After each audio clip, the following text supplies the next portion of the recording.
अस्सलाम वालेकुम दोस्तों, एक नई वीडियो के साथ हाजिर हुआ हूं। इमरान खान को क्यों फौरन हटाया गया?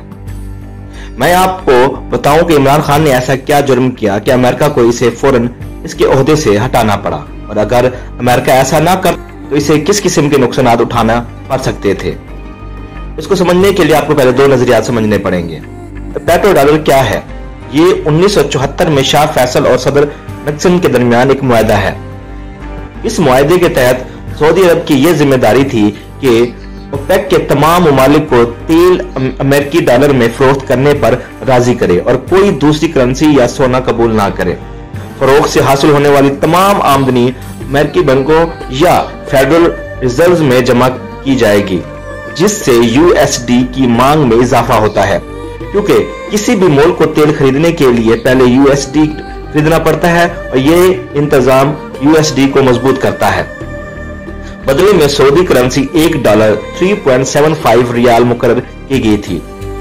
सऊदी मईशत की हालत जैसे भी हो, अमेरिकी डॉलर और रियाल की शरह यही रहेगी, और यही वजह है कि आज 48 साल बाद ही $1 3.76 रियाल के बराबर है। दूसरा, अमेरिका ने गारंटी दी कि आले सऊद इक़्तिदार में रहेगा, हुकूमत में कोई तब्दीली नहीं होगी। अमेरिका की जिम्मेदारी इस बात को यकीनी बनाना थी कि ओपेक ममालिक में से कोई भी इस मुआहदे से किसी सूरत भी बाहर ना निकले। इराक, लीबिया ने बगावत की और हम सब जानते हैं इनकी हालत क्या हुई।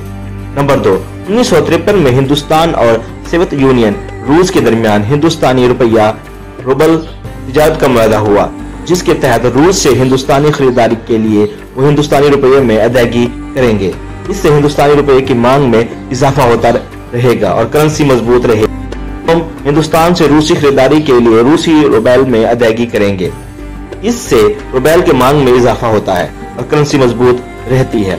एक हिंदुस्तानी बैंक रूस में एक शाख खोलेगा और रूस का एक बैंक तिजारत की सहूलत के लिए हिंदुस्तान में एक शाख खोलना बहुत जरूरी है कि यह मुआहदा 1953 में हुआ था, जो 1974 में पेट्रो डॉलर के मुआहदे से पहले हुआ था।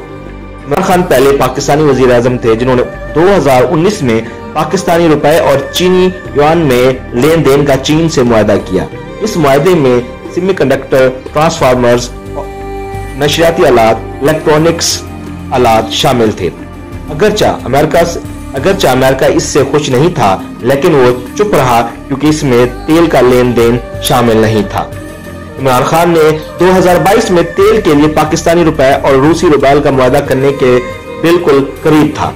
याद रखें, पेट्रो डॉलर का मुआहदा 1974 का है और अमेरिका पाकिस्तान के इस मुआहदे को भी कबूल नहीं कर सकता, क्योंकि अगर दूसरे ममालिक भी इसकी पैरवी करते तो यूएसडी कमजोर हो जाएगा, अमेरिकी मईशत में गिरावट आ जाएगी और वो मजीद सुपर पावर नहीं रहेगा। इमरान खान ऐसा करने में कामयाब हो जाता तो अगला इलेक्शन हारने की कीमत पर भी पाकिस्तान अमेरिकी गुलामी से निकल आता, इसीलिए अमेरिका को इसे फौरन तौर पर हटाना पड़ा। इसके अलावा अमेरिका के पास कोई चारा नहीं था। तो अल्लाह का शुक्र अदा करना चाहिए कि वो अभी तक सद्दाम हुसैन और मोहम्मद कज़ाफी के पास नहीं पहुंचा, जिसकी हतमी मकदूर कोशिश जारी है। अगर इमरान खान दोबारा वजीर आज़म मुंतखब होता है और अपनी दूसरी मुद्दत में वो मुआहदा करने में कामयाब हो जाता है तो रुपये की ये मुसलसल कदर में कमी रुक जाएगी। पाकिस्तान IMF को अदायगी करना शुरू कर देगा और तबादलों की शरह बहाल हो जाएगी और पाकिस्तान 2 से 3 साल में IMF और वर्ल्ड बैंक की गुलामी का तौक गले से उतार फेंकेगा। सियासत से बालातर होकर हुब्बुल वतनी को मलूज़ खातिर रखते हुए अपनी आइंदा नस्लों के लिए सोचें।